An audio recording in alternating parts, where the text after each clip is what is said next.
Yo ho ho, it's Tale of the Toaster and welcome to a brand new series on my channel, watching all of the Inazuma 11 Ares anime series and giving my personal thoughts on what I thought of all 26 episodes, one by one. So if you're new to the channel, I've been doing Let's Plays of all the Inazuma 11 games 1 through 5 over the past 6 or so years, so this has been an Inazuma focused channel for quite some time, and as a result, if you're new to the series and you're kind of using this as a guide, you know, should I watch Ares? Certainly as the series progresses, I'll be calling back to a lot of knowledge on the series that happens already for the benefit of my viewers who are just as nerdy as I am and have watched every single series and they just want to know what I think. But basically, if you haven't seen any series of Inazuma 11 before, well, episode 1 of this series is available on YouTube for free via the DisneyXD channel. Granted, it's locked to America only, so you might need a VPN if you're outside of there, but just give it a watch and see what you think. I certainly recommend this whole series. I think it's great fun. It's just kick back and watch some anime football with some silly moves and some nice little stories in the background, so I fully recommend it. But I will of course be giving some more in-depth thoughts for the existing fans. Now, one more thing for those existing fans, yes, Let's Play Inazuma 11 Go Galaxy is still on the way. This series is not stopping that from happening, rather it actually gives me something to release while we're still wrapping up the finishing touches on the fan translation, which is not quite done yet, but it's nearly there, and I'm planning to make a start on that series, hopefully this year, 2021. So just to clarify, I have already seen every episode of Ares and also its sequel season, Orion, but that was only a few months ago, so I'm still recording this while this is kind of fresh in the mind, so it's not a live reaction. I don't think I could get away with that for copyright reasons, much as I considered it.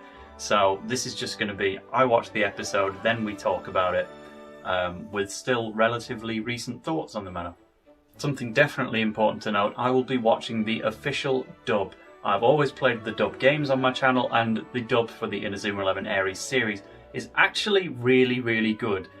I know it might come as a surprise because the dub for the first, well, every other season of Inazuma 11 that Riot Multimedia did, not very good, but they totally upped their game for Ares, and this dub is fantastic, featuring a lot of well-known voice actors, and they do a very good job. As a result, it's very American, which is a little unusual. They still say football instead of soccer, but everything else is American about it, and I'm sure as it goes along you'll probably recognise a lot of the voices in it. They do a fantastic job, so I'll be using the dub names of the characters as well, but for those of you who prefer the Japanese names, I'll still have those on screen so that you know who I'm talking about.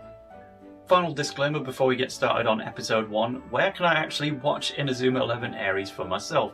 Well, as I said, the DisneyXD YouTube channel has episode 1 for you to watch very easily, as long as you have the IP set to America, and then obviously the TV channel will be airing all of the episodes. I mean, I hope it's still on air, maybe it's not, but they will have catch-up services and ways for you to buy them on the DisneyXD store. You can also buy the series on Amazon Prime Video, and even the Microsoft store I found it on. Again, it's mainly tailored for sale in America. They even got DVDs, I think. It's a lot harder to find in Europe, which is weird because we got all of the games and America got none of them, except for the first game, which came out about 3 or 4 years later. But, you know, they wanted to make it big in the States with this season while it was a bit of soccer fever with the Women's World Cup, and it didn't really work, but they tried, and I don't blame them for doing it. So just check the video description for some links to get started on watching it. Okay, so now we can talk about the episode itself. But just the necessary context is where Ares actually fits into the Inazuma 11 timeline, because there are a lot of entries in Inazuma 11. Who would have thought our niche little football series could become so sprawling in size, but they managed it. So in Inazuma there is the original trilogy, seasons 1 through 3, there's the Go trilogy, which happens 10 years after the original trilogy and 10 years after this. I mean, presumably it probably goes a different way. But then Ares is actually spliced into the original timeline in a branching path. So you have season 1, that's your start, that definitely happens. Then it either goes to the traditional season 2 from 2009, really good season. It has somewhat of a villainous plot, and a couple characters don't make it into that one. But then Ares kind of says the question, okay, so those characters who aren't alive in Season 2, what if they were, and how would it affect the Inazuma timeline? And also, what if that villain from Season 2 never did anything bad? Here's the pure timeline of the Inazuma 11 world. So basically this is the new Season 2, but still featuring a lot of characters who would appear in that anyway, along with a lot of the new cast. And it's a little bit of a confusing place to start, but it does work, and it really explains itself as it goes along. So we meet the team here on Backwater Island, and immediately the fact that they're based on an island and can only play against themselves and a couple of the adult teams immediately explains how they would have missed out on Season 1 and the original Season 2 and 3 in the first place. You know, they were stuck on this island, they couldn't be here. They could be amazing at football, but they just never got to participate. But this is their season to shine, so we've got a brand new cast, and they do a good job. I like a lot of the designs that we can see here in episode 1. I mean, this is the full team, you just don't really have time to get to know everyone yet. You don't even learn their names until the very, very end. So I'm not going to go into great detail on the teams themselves yet, but just know they look good and they're here. Now, unfortunately, we're only a little bit into the episode thoughts, but we have to go on a bit of a negative note straight away. Again, full disclaimer, I love Inazuma 11 as a whole, and I think Inazuma 11 Ares is a fantastic season. We'll probably kind of end this series by talking about where I would rank it against the others, but for now, know that I do like it a lot. But episode 1 sadly has quite a lot of problems, which is the same for episode 1 of any anime really. They know if you're going to get people to watch an entire series of 26 episodes, you need to get their attention with the very first one. And so often the pacing can be a little bit all over the place, and it can try to pack in a bit too much to truly keep people around. You know, not every anime is a Steins Gate. Some people will just give up, and I'm sure that's happened for pretty much every show. So this one kind of moves at lightning pace, and a lot happens, and not all of it necessary. But let's break that down. So after meeting the team, our first little obstacle comes about 3 minutes in, when we get to meet Mr Wintersea. And if you don't know, Mr Wintersea was a character in Season 1 who actively tried to kill about 15 kids by putting them on a bus that was doomed to crash. Naturally, he was arrested for this very severe crime in Season 1, but here, in Ares, which is Season 2 in the timeline, it's just out of prison running a school again. I was like, what? How can you justify this at all? Are these kids safe? Are they going to be okay? And, you know, I think they picked him because they needed someone to play a villainous role here, because the dark lighting's all the way down already, and he is just telling these kids who just want a practice match, no, football has expanded too far, you need a sponsor to participate now, and we are going to be shutting your club down. I'm like, the episode's just started. They played like a teeny bit of a practice match, and then, yeah, you look out the window and the demolition crew's here absolutely tearing up the football pitch within the first 5 minutes. It's like, oh, this is meant to be a really happy show most of the time. We're certainly starting on a sour note. This, you know, convicted criminal just comes out and demolishes your football field while everyone kind of cries about it. The main character, Sonny in particular, is just... it hurts to watch because he's just begging these construction workers not to tear down the football pitch, but it's already been decided, and we just immediately start the season by watching this guy have a breakdown as his precious football is taken away from him and the rest of the team. And obviously, you know, this is a necessary plot device to actually get the story moving. I don't blame them for doing it. I think they could have waited a little bit longer before they started getting to the serious stuff instead of opening with it, but it is necessary. It didn't really have to be Mr Wintersea, but here he is. But yeah, so a little bit of a sour note, but it's fine. What isn't fine though is what they decided to do with the story next. This is the bit that really bothers me, as it were. They get the character Valentine just to run out to speak to Sonny while he's already crying about his football team needing a sponsor to exist and his pitch being demolished. And then he just comes in and says, "Sonny, they called about your mother." I'm like, what? We've had enough already. What's wrong with this, Mum? But then it just cuts to hospital and she's lying there dying. It's like, what?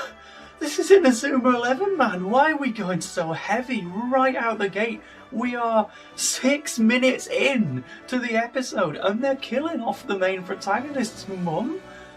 But why? I think, you know, you kind of do this in anime to try and build a bit of a tragic protagonist, to give him a motive to succeed. But where this doesn't work is that he already had a motive. He just wants to play football. He's been telling you that the whole time, and he'll do anything to just get a match with other teams. And then you've got that kind of the heavier one. His pitch got destroyed. His team's going to disband if he can't find a sponsor. That's enough. We didn't need to kill his mum. He's just crying at the bedside, and it's like, why did you do this? You didn't have to have his mum as a character in it, but, you know, Arian Sherwin's mum wasn't a character in the Go seasons at all. I didn't mean they killed her off, but they do that 6 minutes in, and she just gives a little monologue about how football will never leave you, and that's it.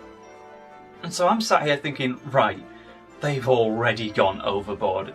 That needs a good bit of justification to do, because right now that is actively harming the episode, and as the series progressed, I'm going to need a damn good reason why they decided to do that in episode 1. I'll tell you right now, there isn't one.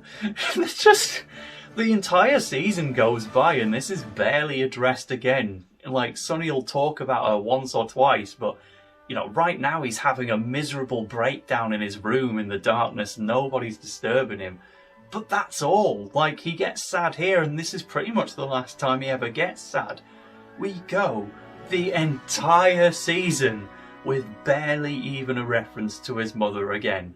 So it's just like a secondary motive, if anything, and not a necessary one at all. I hope this doesn't put anyone off watching Inazuma 11 Ares, because this is a heavy opener, but, you know, just ignore it. That's the low point of the episode. It gets much better from here. So to liven it up a bit, I think now is probably the right time to say the animation for this series is it's amazing. You can tell it was made in 2018 because, oh, it's just flabbergasting. All the music's brilliant as well. We've touched a little bit on the voice acting already, but that is also really, really good. But man, it is a visual treat to watch this thing.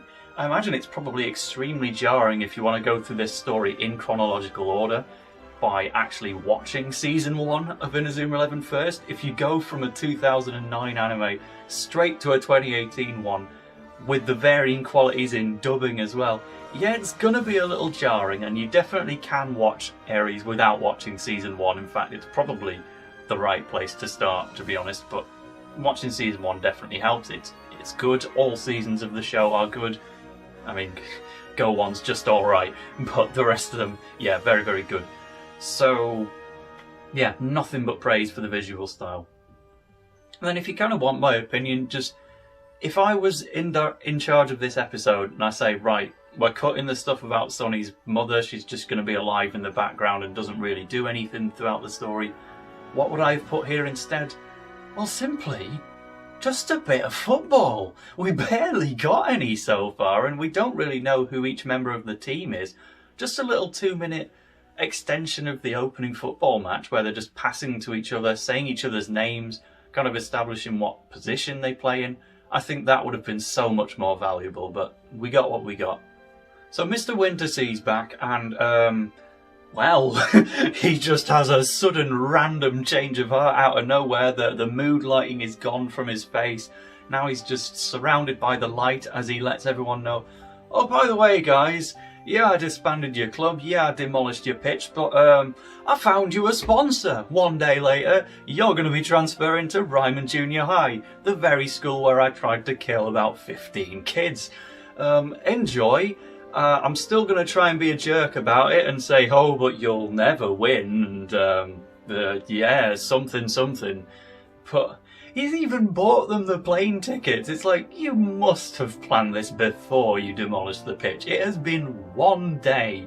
Were you, like, keeping this secret just to try and be a jerk in the previous scene and make these kids cry so that you could have a little turnaround, because I don't think it really redeems you, Mr Wintersea. But anyway, he did find them the sponsor on the condition that this team from Backwater Island enters the Football Frontier, the main story arc from the previous season, and now Ares as well. We're going to be doing the Football Frontier again for some great fun.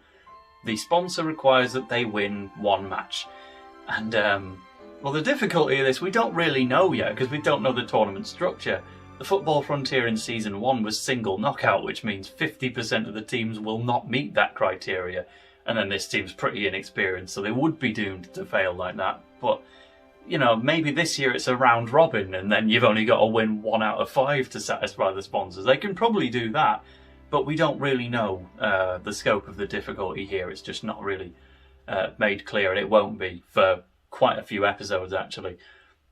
But then we also learn that their opponent is Polestar Academy, the #1 ranked team in the country, having just beaten Royal Academy in the training rankings. Right, so if it's single knockout, I think we're pretty buggered then. But, I mean, hey, of course they're going to agree to it, or at least Sonny will, so they'll agree, they accept the sponsorship, and they have a little talk with their families about whether they want to go to Tokyo. But before that, we're actually introduced to a brand new character, as if we didn't already have enough to focus on. But the team's talking about the sponsorship stuff when, out of the corner of your ear, you just hear the lovely voice of Bryce Papenbrook. As you probably know from the likes of Makoto Naegi and Nagito Kameda from Danganronpa, along with all kinds of other things, definitely a well-known voice actor. And then you can't actually tell who he's voicing, but then the camera just turns around. Oh, he's playing some chubby fat kid. And said chubby kid is just bashing down on this team even more, saying, "You're gonna go in the Football Frontier? You don't stand a chance. You're weak. You can't even leave this island. Blah, blah, blah, blah." Just saying a load of mean stuff to kids he's never even met. It's like, alright, we're thinking about it here. We might go abroad. We've only just walked out of Mr Wintersea's office. Still thinking, but then he's just battering these kids with insults for no reason. And then they're like, "Oh, by the way, he's going to be joining the team. You're stuck with him." It's like, right. So Sonny gives him one line to fight back and say, "I will go to Tokyo." And he's like, "All right then." And that's pretty much the last complaint he ever has. He's just on the team from now on then. He never really raises an issue again. It's kind of weird in that sense. But oh, we'll see what we think of that character as he actually gains some importance. So all the players go and talk to their families about the idea of moving over to Tokyo to compete in the Raimon team. And this is probably my favourite part of the episode, to be honest, because it's a bit of individual focus on all the other characters, not just Sonny, and gives you a brief look at their families most of the time we're not going to see again. Some are pretty funny, like the captain Maxime's dad looks absolutely nothing like him. And then this guy Adriano is talking to Kiko about wanting to get his own special move, which he calls the Fire Lemonade. We'll be hearing about that again and again. Nino Nango is talking to Cliff to each other instead of their families, and this guy Trevor Cook, his dad seems like he's going to be yet another jerk in this episode for all of 5 seconds before he just turns around. It was a fake. "Nah, you go on, son, it's fine. I've made you some food." They did have me worried for a sec there. I thought Trevor was going to get a bit of a tragic backstory, and he just doesn't, but that's fine. We've got enough of those already. I think my favourite bit is probably the goalkeeper Sandra, the only girl on your team. You know, she's especially worried about her mother, and she's thinking, maybe I shouldn't go, until her mum just appears and shouts at her, "Go on! It's a stupid idea to stay here. Go and play football with your friends, love." And that's the last bit you need. So they all go, and they head over to Tokyo for Raimon Jr High.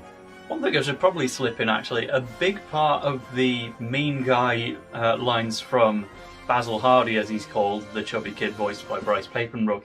At one point he mentions that the Football Frontier asks all weaker teams to forfeit the match if they have no chance.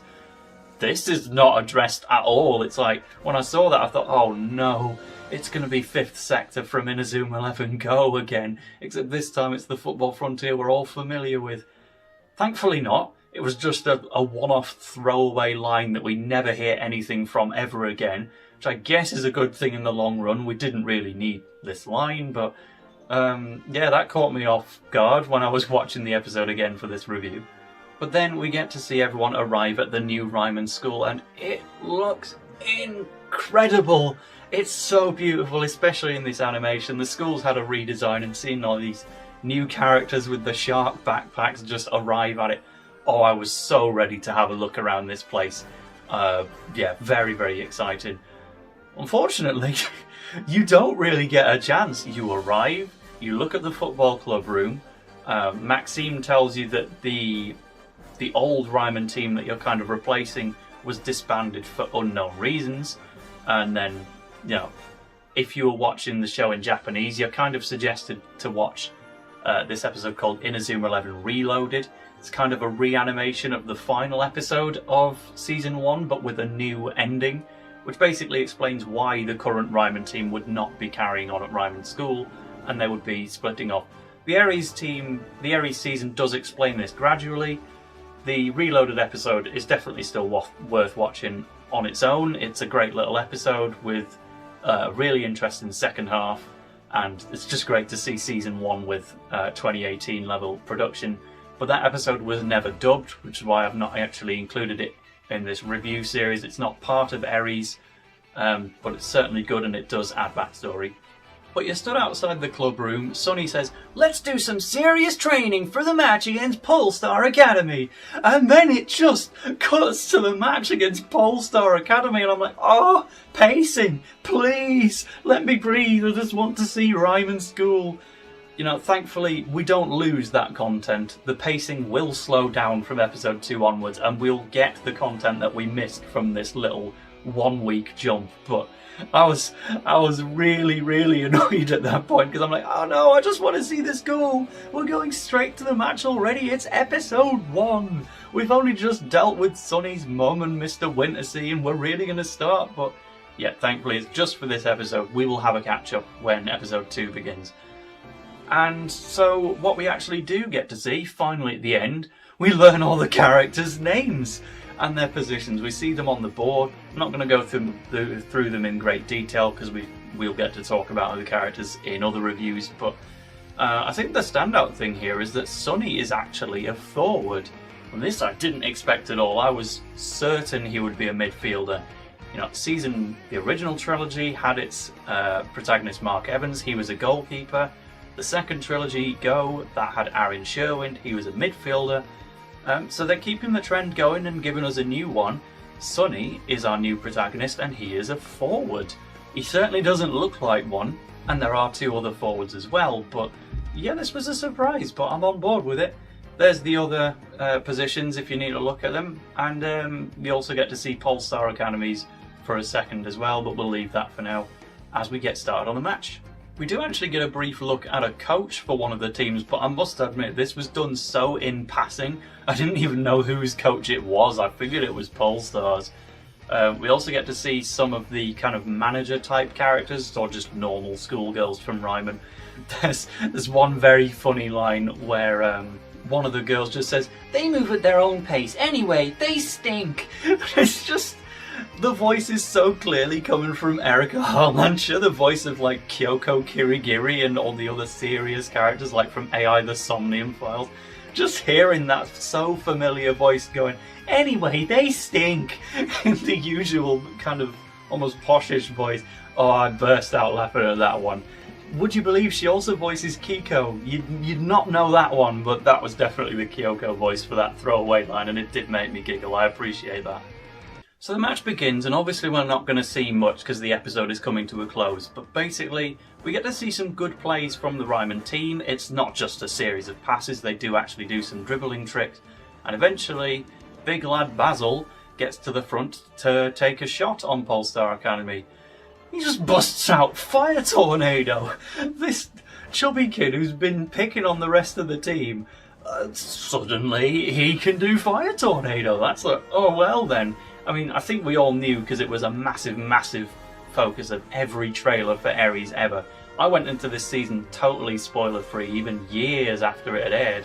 I definitely knew about the fire tornado, but it's still great to see him do it, and Polestar puts up no opposition at all, and it scores a goal. So the credits start to roll at this point, when Mr. Edgy McEdge over here on Polestar's just starts bursting out into an evil laugh for some reason. He's like, "So this is what you were talking about, Jude?" Like, okay, random name drop to Jude from this edgy guy, and then he goes off and does Death Zone at the very end. So it's like, oh well, they're probably going to make us regret scoring on them, but at least we got the one goal, eh lads? Polestar can come into their own now.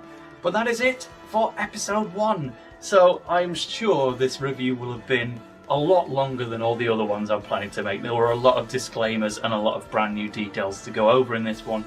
As the series over here on my channel goes on, I'm sure they'll get shorter and shorter, but I've got a lot to say about this series and I'm looking forward to revisiting it as I go along with this. So thanks for watching. Something to note about the end slate, there will also be a link to the official Inazuma 11 channel. They don't upload episodes of Ares, but they do upload little bonuses, such as the proverb of the day that would usually be on the end of the Japanese episode. That didn't get included in the televised edit of the dub, so they just put it on their own YouTube channel instead. So that will be accessible through the end slate. They've also got some of their own content, which is good to watch. Okay, so I've been TaleOfTheToaster. Subscribe for more, and we'll see you in my thoughts on episode 2. I'm not doing scores or anything like that in this series. I love Inazuma 11. They'd all be at least an 8. I love this series too much, so just, yeah, get the idea from my thoughts alone. Thanks for watching. See you in another one.